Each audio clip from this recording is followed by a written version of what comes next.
Hey everyone, I want to talk about something important today because it's time to get back to our roots around free expression on Facebook and Instagram. I started building social media to give people a voice.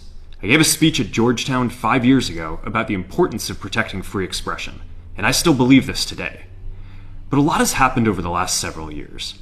There's been widespread debate about potential harms from online content.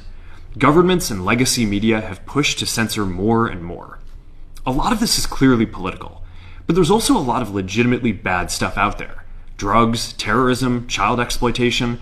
These are things that we take very seriously, and I want to make sure that we handle responsibly. So we built a lot of complex systems to moderate content. But the problem with complex systems is they make mistakes. Even if they accidentally censor just 1% of posts, that's millions of people. And we've reached a point where it's just too many mistakes and too much censorship.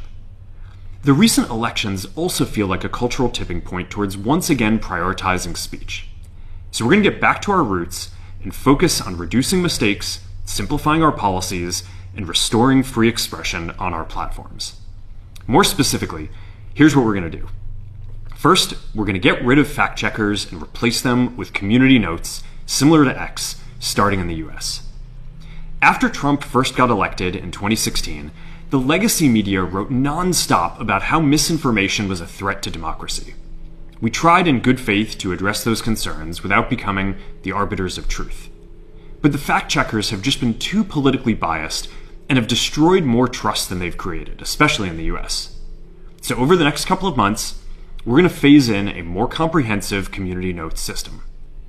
Second, we're going to simplify our content policies and get rid of a bunch of restrictions on topics like immigration and gender that are just out of touch with mainstream discourse. What started as a movement to be more inclusive has increasingly been used to shut down opinions and shut out people with different ideas, and it's gone too far. So I want to make sure that people can share their beliefs and experiences on our platforms. Third, we're changing how we enforce our policies to reduce the mistakes that account for the vast majority of censorship on our platforms. We used to have filters that scanned for any policy violation. Now, we're going to focus those filters on tackling illegal and high-severity violations. And for lower severity violations, we're going to rely on someone reporting an issue before we take action. The problem is that the filters make mistakes, and they take down a lot of content that they shouldn't. So by dialing them back, we're going to dramatically reduce the amount of censorship on our platforms. We're also going to tune our content filters to require much higher confidence before taking down content. The reality is that this is a trade-off. It means we're going to catch less bad stuff, but we'll also reduce the number of innocent people's posts and accounts that we accidentally take down. Fourth, we're bringing back civic content. For a while, the community asked to see less politics because it was making people stressed. So we stopped recommending these posts. But it feels like we're in a new era now, and we're starting to get feedback that people want to see this content again. So we're going to start phasing this back into Facebook, Instagram, and Threads while working to keep the communities friendly and positive.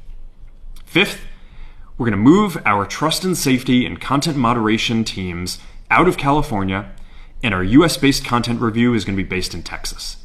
As we work to promote free expression, I think that it will help us build trust to do this work in places where there is less concern about the bias of our teams.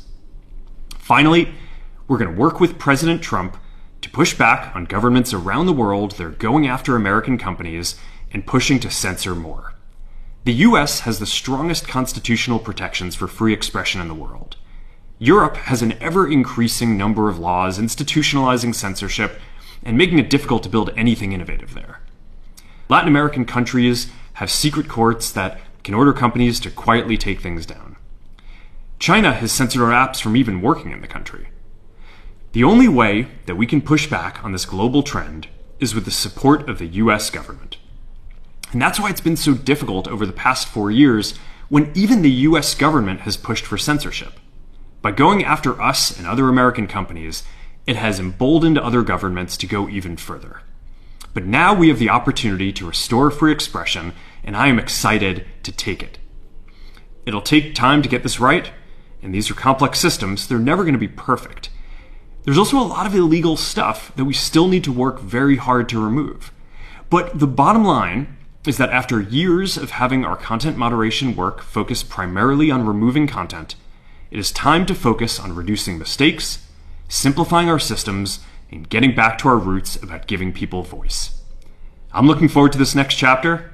Stay good out there, and more to come soon.